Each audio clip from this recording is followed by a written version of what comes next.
Hello, and welcome to the video portion for the 3D scanning lab of ME123. Today, we are going to be introducing the concept of 3D scanning and learning how to go from a physical object to a digital mesh. The hardware and software that we will be covering are not cheap, and each company that develops tech for this field will have their own specifics of how their scanner and software works. But this overview will cover the general concepts and techniques that should translate well across the field, as well as the specifics for the options that we've chosen. So, to start, what is 3D scanning? Fortunately, they picked a good name for this one. It describes a process of using a combination of cameras, distance sensors, and machine vision to identify points in 3D space and generate a mesh that encompasses the geometry of the target object.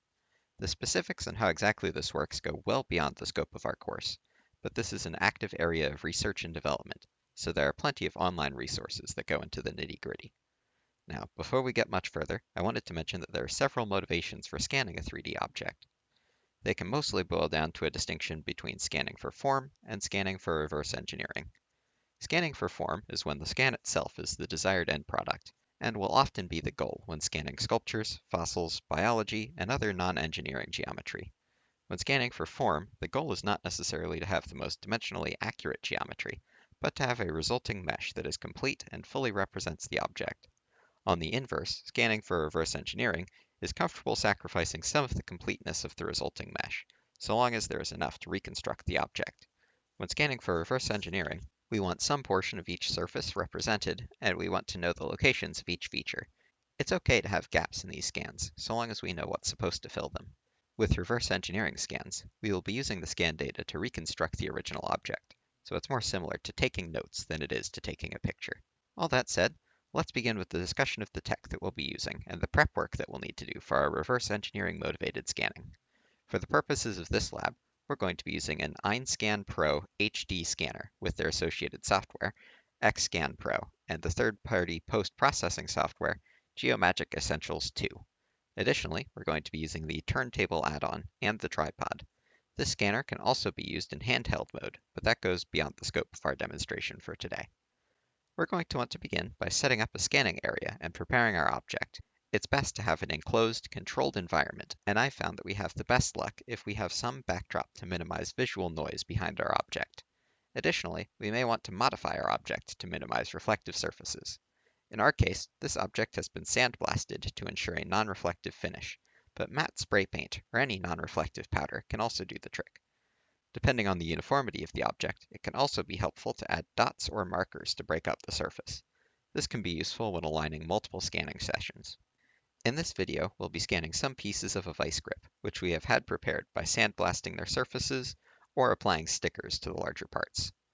We're going to start with the smaller piece. I've placed it on the center of our turntable in an orientation that shows us a decent amount of the features on our object. We don't have to worry about getting everything on the first scan. Most 3D scans will need to composite a couple of scans together in order to get a comprehensive representation of the original object.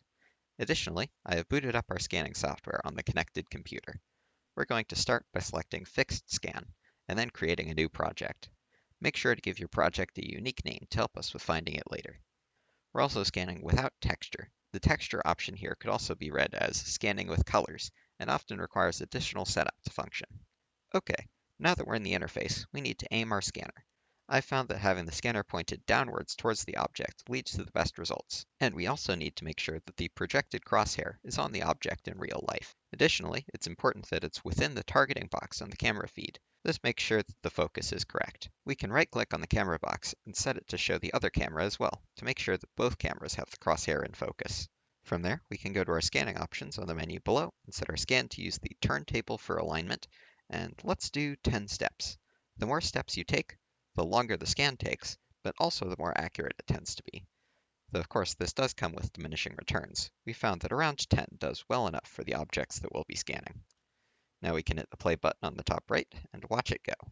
Keep a close eye on the object. We want to make sure that it's stable on the turntable, because if it moves separate from the base, that can cause problems in the quality of our scan. Here we're going to speed up to the point where the scan is finished, at which point we can see the object that our software has created from the data that it's gathered. We can hold down Shift and click Drag to create a box and select outlying clumps of points and delete those as needed, but in general, we just need to make sure that it looks accurate. There will be holes and gaps in this data, where we're going to need more scans to fill them in. But overall, this looks pretty good. I'm going to hit our check mark. Okay, that brings us back to the main menu. So here we'll just change our object's position in real life and repeat the process. Let's reposition our object like this. We'll double check our aim, and then we can go again. Getting a good scan depends on picking good orientations and keeping a close eye on the object to make sure that it's stable. Putty or some light adhesive can be used as needed to keep things under control, but if you're using a heavy object with a rough surface, it will usually take care of itself. With that, we now have our second scan, and then checkmark to import. If we're lucky, EinScan Pro will match the features between our scans and align them to overlap smoothly. You're not always guaranteed to be lucky here, so in those circumstances you can do manual alignment. This you can either do via EinScan Pro or you can use Geomagic Essentials. Now that we've covered a simple case, let's move on to something a bit bigger. Here I've got the base for that vice grip. Let's see about getting a scan. One problem that we're going to encounter is that the object itself covers most of the dots on the turntable, so we're going to need some other tricks so that our scan can keep track of its location. In this case, we're going to use a sheet of black paper to cover the dots on the table itself, and then we're going to use those stickers that I'd mentioned before to help with alignment. One thing that can be handy when scanning without using the table's dots is to have a couple of risers to separate the object from the turntable. That gap made by the risers is going to make it easier to remove the table's geometry from the scan, which is an extra step that we're going to have to do now that the scanning software can't remove it automatically. Continuing on, we're going to have to make some adjustments in the software. We've got to set our alignment mode to markers, and then repeat the aiming process from before to make sure that our object is in focus. From there, we can hit go. Skipping ahead, we have to do a little bit more cleanup before we can call it good. So let's orbit around our model. Here this can be done via click dragging with the left mouse button. Then we can box in unwanted geometry. Once again, by holding down the Shift key while click dragging, and then we can select the Delete Selected Data button. Repeat as needed. We don't need to be perfect since the software is going to get rid of little floating chunks on its own, but we do want to get the big pieces out of the way. Once you're happy, hit the check mark and it'll load in. Now, just like the last model, we'll reposition our object, focus the scanner, and get the next scan. Skipping ahead one more time, we've done a couple of scans and we have our model.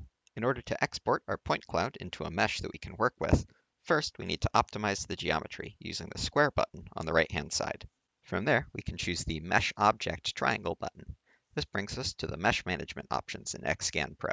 We're going to choose the Unwatertight option, as this lets us choose how to fill the holes manually when we get to the next software. For our settings, we're going to pick high quality and fill holes up to 100 millimeters.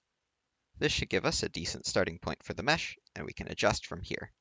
Hit apply, and let's see how it looks. Gaps are okay, floating chunks are okay, so long as they're representing positions of the surfaces that actually exist, but we may need to adjust the filled hole size downwards if it's trying to overfit the patches. Once we're happy enough with the result, we're going to hit confirm, and from there we can select send to third-party software and choose Geomagic. This will open that software and import our model. First, we're going to need to choose our units. Let's stick to the default, and then it'll recommend that we move to Mesh Doctor. Let's cancel out of that for now, and start by filling some of these holes. SolidWorks functions best when we provide it with a closed mesh, so we're going to do our best to get rid of these gaps. Also on the scan, let's pick the single fill option on the fill hole selection. From here we can choose a fill type, curvature, tangent, or flat. These match second derivatives, first derivatives, and boundaries, respectively. Then we can choose how to fill the hole. Complete finds all of the boundaries for that hole and stretches a sheet across them. Partial allows us to choose a continuous portion of edges and fill the space there, and Bridge allows us to span two continuous edge selections. It takes some experience to figure out which options you want to use for which type of holes, but for our purposes, just doing flat or tangent, dependent on if the surface is flat or curved, and then using the complete option works well enough. Once you've got a hole filled the way that you like, you can hit the escape key to finalize it, then start with the next hole. You can also use Ctrl-Z to undo a hole fill, but this will rewind you to the last time that you hit escape. So make sure that you hit escape frequently so you don't make a mistake and screw up 4 or 5 holes worth of progress. Let's wrap up our discussion on using the hole filling tools with the Fill All option. With this, you can just select the Fill All, and then choose the settings that you would like for it to apply to all of the remaining gaps. Hit Apply to see what it would look like, and then you can hit OK to finalize. So that's enough for us to move forward. We also have some mess on the flat faces, but that's fine since we're going to be recreating the object with smooth surfaces anyway. Remember, we're using the scan to create a new 3D model, So long as we can get the information that we need for our profiles and end conditions from the scan, it's good enough, and we don't need to be perfect. Software that patch holes in meshes can cause some instabilities with the mesh itself. These can be fixed using Geomagic's Mesh Doctor, which has a mesh repair functionality. We're going to select that and hit Apply, and then, after it's finished loading, we can hit OK to repair the mesh. The next step is to do some feature detection. This will let us extract planes to represent the surface and help us line up our object with the world coordinates. These tools live on the Model tab, and we're going to select Detect Features and then Compute Our Regions. This is going to split our model up into a couple of different chunks, each colored to represent a different surface of our object. If it's splitting things into entirely too many surfaces, we can decrease the sensitivity using these number boxes. If it's grouping things up too much, we can change the accuracy of the edge detection. Fortunately, this is relatively quick to iterate, so let's make some adjustments, see how it looks, and then repeat until we're happy. It's alright if we end up with a couple of repeated surfaces here and there, but we do want to try to make the colored sections as big as possible to give us the best results for when it does surface fit calculations. Alright, this is a relatively rectangular object, so I'm just going to extract planes. Sometimes cylinders can be nice to have as well, but if your patches are a bit sloppy or if you have threads on the inside of the holes, the cylinders won't be properly aligned with the object and be much more trouble than it's worth. Let's hit our OK and see how our object looks. So it's a bit of a mess, but we can work with these. Let's move on to aligning our object. We want to go to the Tools tab up on the ribbon, then choose Align to World. From here, we can choose our planes that we want to match up. Geomagic doesn't quite use the same vocab as SolidWorks, but the XY here is the front plane, XZ is our top plane, and YZ is the right plane. So we'll choose one of these three, then find a plane on our object in the viewport that's parallel to where we would want that plane to be on the model, and it can match up the planes for us. We can flip planes via the reverse button here, but once we're happy with it, we can apply and repeat the process with the other two. Not every plane here is going to be used in the alignment process, but getting rid of them at this point isn't quite worth the effort. Alright, now to clean up. Let's start by decimating our mesh. This reduces the number of triangles being used to represent our object, which will help make it load much faster into SolidWorks.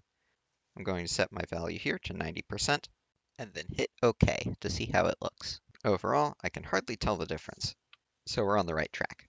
Let's drop the percentage by 10 points, hit apply, and keep going until we get below 20,000 or so, at which point I'd say we're good. Sometimes these scans can go upwards of 250,000 triangles, which can take tens of minutes for SolidWorks to import. If we can get into the low tens of thousands, that will save us a lot of time waiting around. However, just jumping straight there can cause artifacting and spiking, so we're going to do a little bit at a time. There we go, that's looking good. From here, we need to save our work and export it into a file format that SolidWorks can read. Let's save, then we can go to File, Export, and export as PLY file. Once we're there, we're ready to go on to SolidWorks. I've transferred my file over to another computer, so now let's go about getting some cross-sections of our object. First, we'll need to open our file. SolidWorks can actually handle PLYs natively, so we can just go to Open and then Navigate to find our file. But before we continue, we should go to Options and choose how we'd like SolidWorks to interpret it. I would recommend choosing Surface Body, as Solid Body can take a little longer to load. We'll hit OK, and then Open, and after a few moments, we can see that it's loaded in. There we go. Now let's add a starting plane before we get some slices. I'm going to begin by creating ourselves a new reference plane. We'll base this off of the front plane. Flip as needed, and here we can see it's going to get a nice section of that portion of the object. So that seems like an excellent starting point.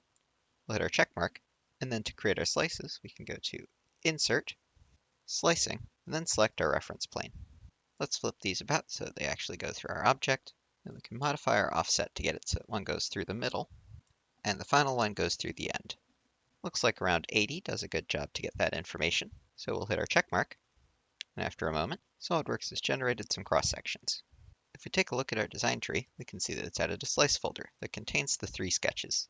They're not exactly the prettiest things, but they do the job as far as giving us an approximate idea as to what the geometry looks like at those cross-sections. Of course, we're not going to use these sketches exactly. They're each made up of hundreds of little line segments, and that would lead to a fairly lumpy part overall. But you could go through and edit them, or create new sketches and base them off of the extents of the sectional sketches that we got here. With some time and reasonable applications of our engineering assumptions, The surface at the tops of these objects are likely flat and parallel. We could fully define some sketches and use them to create new features and reverse engineer our model. Everything from here on out is going to be sketching and using the feature tools that we've already covered in this class, so I think we can leave it here. Thank you for watching, and I'll see you again next time.